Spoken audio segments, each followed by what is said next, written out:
Physioloc, le numéro 1 du bien-être au travail. La marque employeur, un concept qui a beaucoup évolué, bien au-delà des clichés qu'on a connus. Et si justement ce fameux baby-foot était devenu le pire ennemi pour un bon recrutement? C'est un fait, les attentes ne sont plus les mêmes. Les gadgets, ça ne séduit plus vraiment. Aujourd'hui, ce qui compte avant tout, c'est la qualité de vie au travail, un critère devenu essentiel. D'ailleurs, 61% des jeunes privilégient de bonnes conditions de travail avant même la stabilité financière. Et la salle de jeu dans tout ça, elle n'attire réellement que 14% d'entre eux.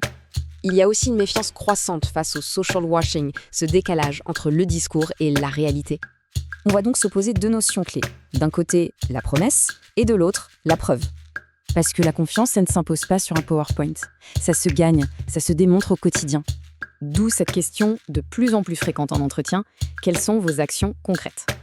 Et justement, passer de la promesse à la preuve, ça a un impact bien réel et tout à fait mesurable.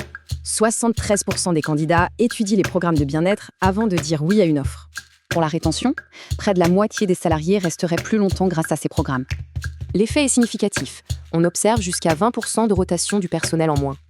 Concrètement, ça passe par la prévention, le soutien psychologique ou encore une vraie flexibilité.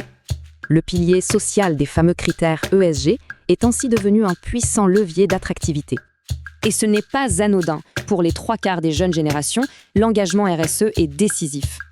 Le score ESG n'est donc plus un simple indicateur financier.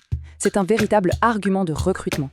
Cette preuve peut aussi venir de l'extérieur, via des labels et des certifications reconnues par tous. Finalement, tout se résume à une idée simple. La marque employeur, ça ne se décrète pas, ça se prouve. Investir dans le bien-être, mais de façon authentique, est donc un atout stratégique majeur. Reste alors la question essentielle, et votre entreprise, au fond, que prouve-t-elle vraiment ?